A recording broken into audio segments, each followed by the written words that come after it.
ang tinapay sa kabuhi. Maayo nga adlaw sa inyo mga abyan kag utod sa Ginoo.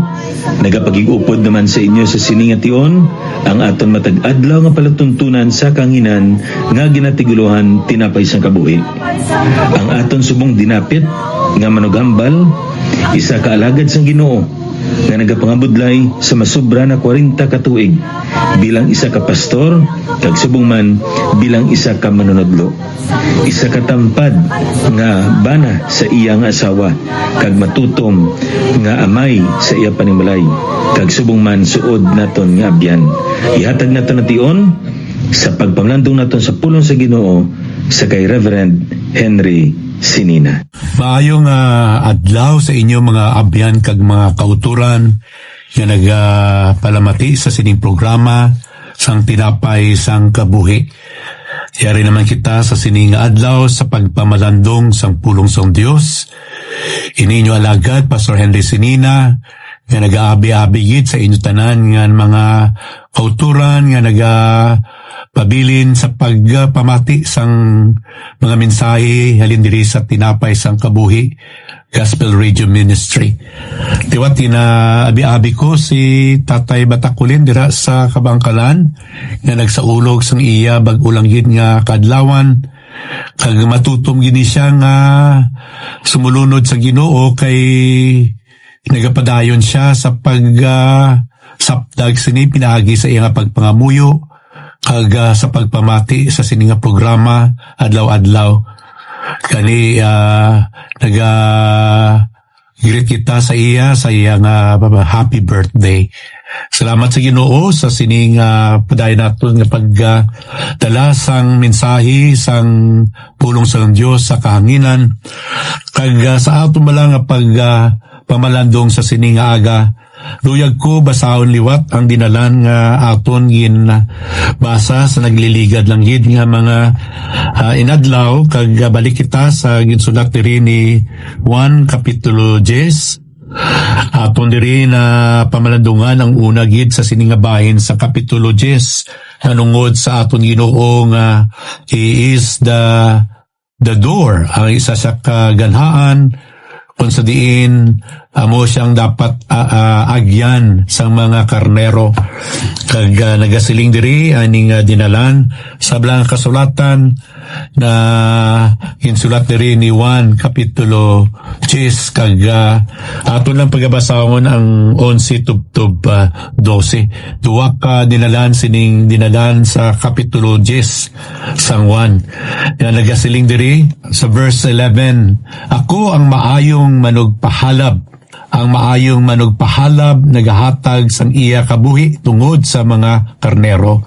Ang sinuhulan kag hindi manugpahalab nga hindi tag iya sang mga karnero nakakita sang lubo nga nagapakara kag nagabiya sang mga karnero kag nagapalagyo kag kinaagaw sila sang lubo kag ginapaaplaag sila.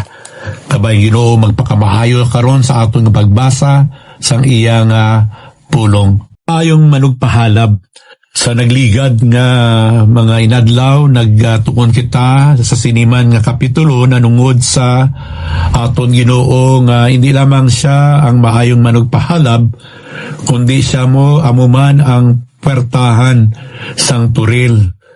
Sa balaang kasulatan, labi na gid diri sa sulat ni Juan, may mga 5 diri ka mga I ams nga ginamit lang kung sa diin ginalarawan sang kinaiya sang aton Ginoo kung ano siya kag anong iya ang tanan sa iya nga mga sumulunod sa mga karnero.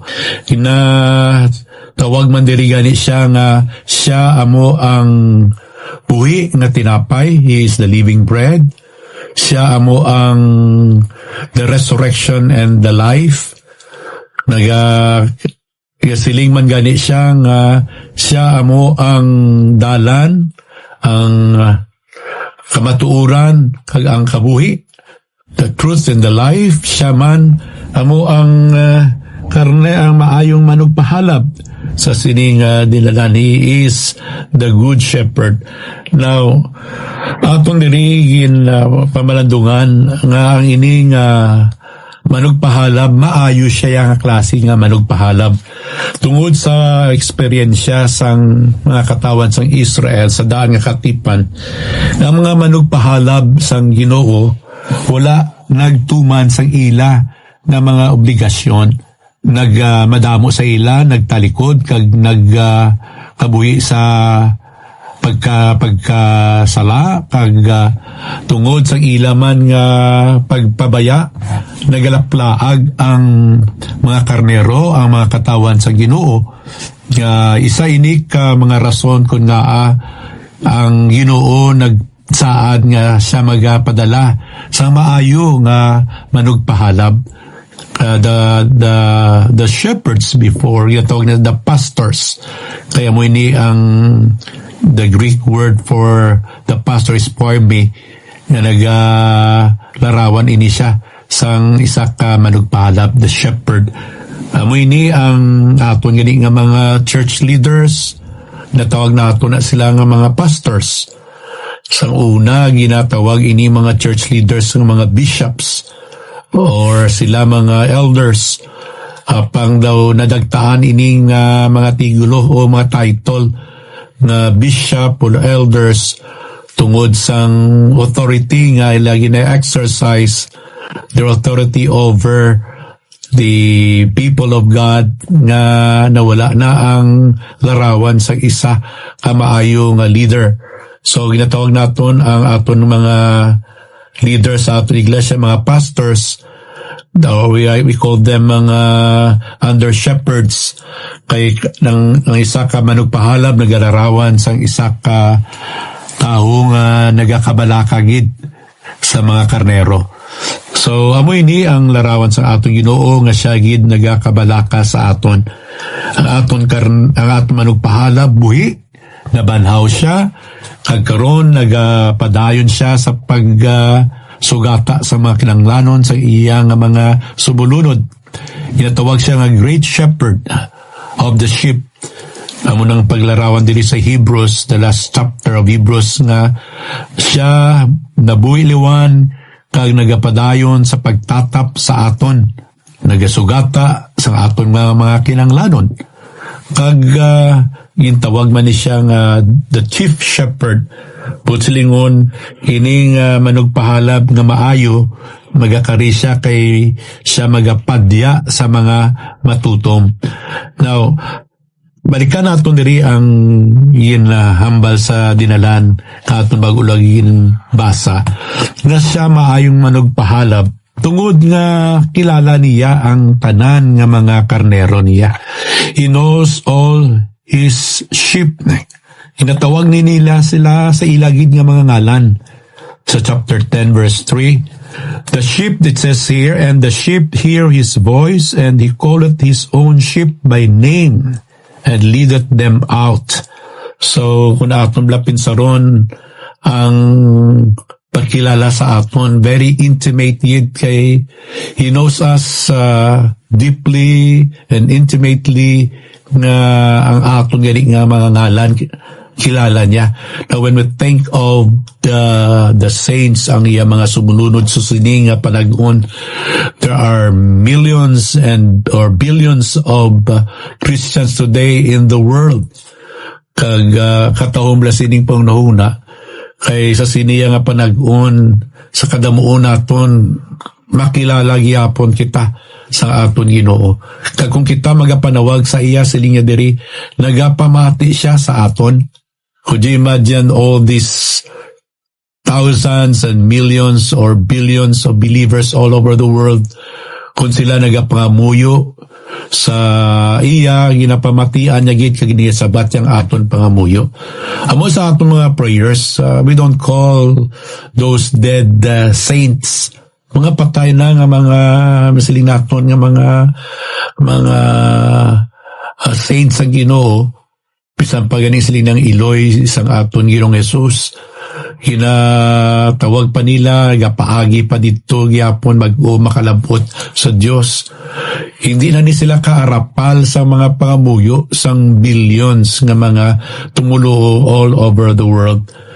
Ginatag ko ang statistics last time according sa mga pagtuon. These are just professing Christians. Hindi niya tanan nga kasiguro kita nga mga karnero o mga sumulunod din ni Kristo Jesus. There are about 3.2 billions of Christians in the world today. So, tanana nga mga religious sectors, denominations, 3.2 billion. But hindi nila tanats professing pa lang nila, they call themselves Christians. But the true Christians, ang matutuod nga mga Kristohan nun, hindi amoy ni siguro kadamo, kay madamo gihapon sining claim they are Christians and yet they are not the sheep. Hindi ni sila makarnero sang Ginoo, kay wala sila nag-agi sa tama nga pertahan ngamo si Kristo Jesus. Ang ilagin agyan, madamo pa sila nga mga gingamit nga mga ginatawag naton mga mediators para makalabot sa Dios. But only Jesus claimed to be the door. Hindi gani man ang pertahan amo ang aton nga reliyon. Ang reliyon naton nagatudlo sa aton sang mga maayo nga pagginawi. Nagatudlo sa aton sang unanong aton himuon. Agod kita makadangat sa kaluwasan. Ang aton reliyon amo ni gatudlo man sa aton sang ayhan sa mga espirituanon nga mga butang. But when it comes to salvation sa kaluwasan, hindi niya amo ang kaluwasan nga magdebutado kita, magkadto kita nga matutom sa iglesia, maghata kita limos, maghimo kita sa mga maayo nga mga buhat, agud maluwas kita. Nagapanumdum sa aton liwan nga ang kaluwasan bugay lamang sa aton Ginoong Hesus. Nga aton dapat timuon lamang ako unaton nga kita mga makasasala kag aton pangayuan sa kapatawaran ang aton mga sala. Kaya handa gid siya magpatawad sa aton tanan nga mga sala kag aton siya saligan batunon nga aton personal nga maluluwas. Amoy na ang buot silingon sang matutuod nga Kristohanon. So hindi sa statistics nga 3.2 billion, pila ayan diriya ang genuine lang gid nga mga tumuloo. Butang ta katunga na lang or 1 billion na lang. 2.3 billions are just professing, di man maluwas. Apang sa sinibalang kadamuon, siling sa balang kasulatan, He knows them, tanan nga mga karnero niya. When John wrote this epistle, during this time sa Ginoo, sa aton Ginoo, gamay pa lang ini nga mga tumulo, and yet He knows each one of them. How much more today, kay amuna ang kakagamhanan sang aton Ginoo.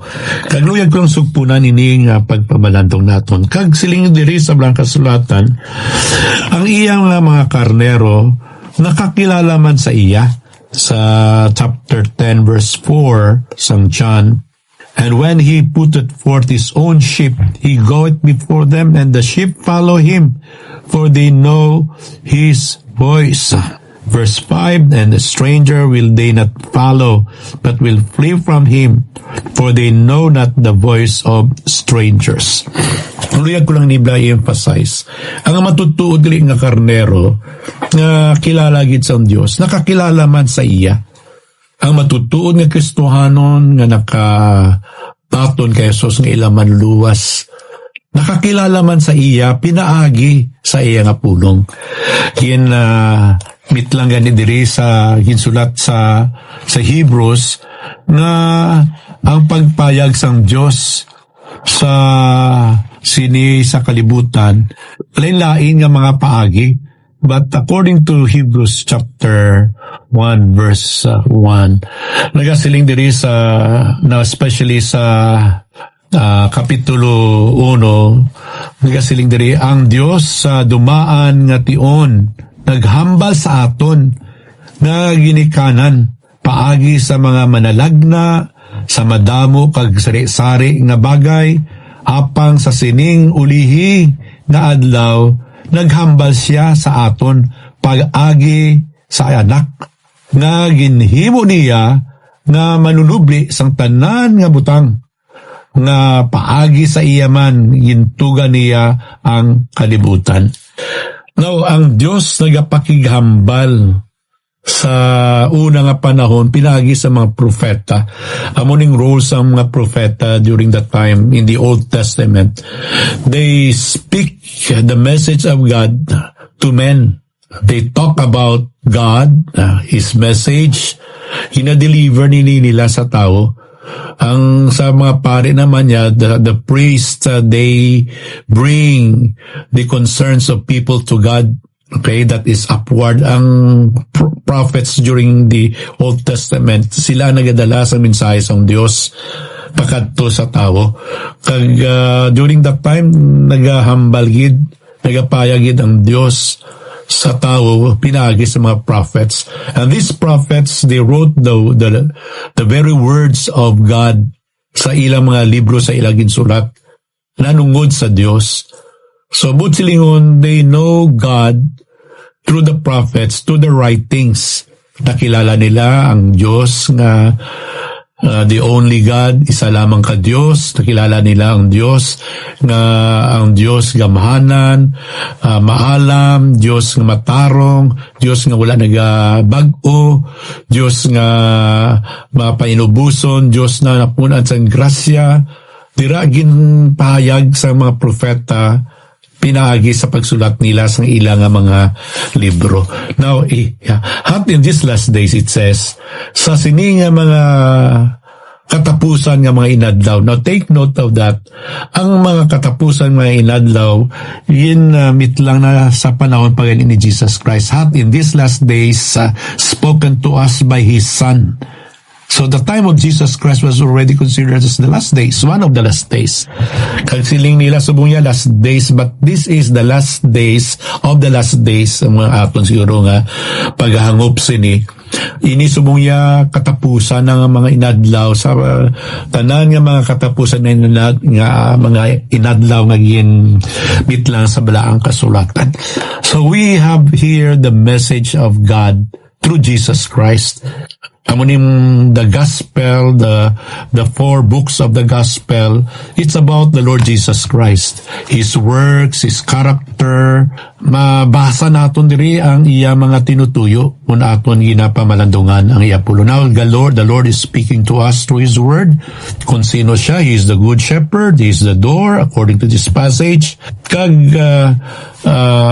kita makakilala pagit sa iya, hindi lamang sa pamati naton sa iya pulong, sa aton nga pagpamalandong, sa aton pagbasa sa Biblia. Silimay ni Apostol Pablo, nangin madalom ang iya pagkilala sa Ginoo, pinaagi man sa mga pagtilaw nga iyang naagyan, mga pag-antos.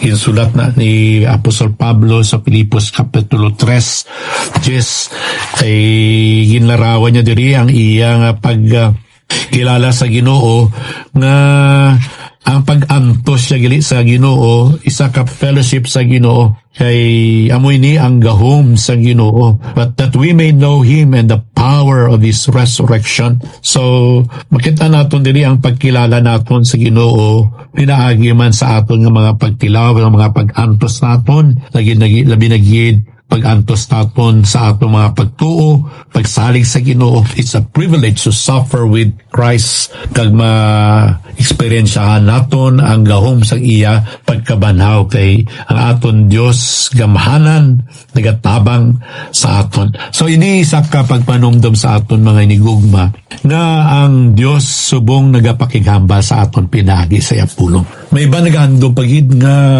ang Dios magahambal audibly sa tao, not through visions or through dreams. Tapos na nga mga panahon, mga utod sa Ginoo. Karon ang Dios nagapakigambal sa aton sa iyapulong. So, ang pamangkot subong, how many times do you listen or do you hear the word of God? Pilabla ka bisis ikaw nagapamalandong sa iyapulong, ginabasa mo ang iyapulong, o kung nagapamati ikaw sining pagsaysay sang iyapulong sa kahanginan. This is one of the ways that God is speaking to us. That is through His Word. Doon naman yung siling ni Haring David, sa iya ba nga pagkabuhi, nga ginauptan niya gid ang pulong sa Dios. Ling niya, thy word have I hid in my heart that I may not sin against thee. Amo naton nga struggle, paano naton pakigbatuan ang mga sala sa kalibutan, sa aton nga mga kabuhi. Ina matuan lamang naton ina kon iniya nga pulong aton bala na pamalandungan, and we have kept it in our hearts na mini naghilway sa aton patok sa gahom sang sala. So it's my challenge this day, liwat abyan basaha ang pulong sa Dios. God is speaking to us today. So again, as a good shepherd, the Lord Jesus Christ as shepherd, He knows us. Kag siling man sang Ginoo naton diri, kag kita man nagapamati sang iya pulo, and we know Him through His word. Kag katapusan diri nga ginhambal niya diri ining maayo nga manugpahalab, siling sa verse 11 sa aton ginbasa kaina, I am the good shepherd, ako ang maayong manugpahalab, ang maayong manugpahalab nagahatag sang iya kabuhi for the sheep, ginatag yang iya gid kabuhi sa mga karnero. Now kung aton bala pamalandungan ini, ang isa ka shepherd naging sheep. Kay siling sa balang kasulatan, not only is a good shepherd, but he is also the Lamb of God. Sang nakita ni John the Baptist na Jesus Christ was coming, approaching him in Jordan, pag-uya bautismuhan ang Ginoo, tawagin ni ang aton Ginoo sa tubangan sa mga nagapalamati nga siling niya, behold the Lamb of God.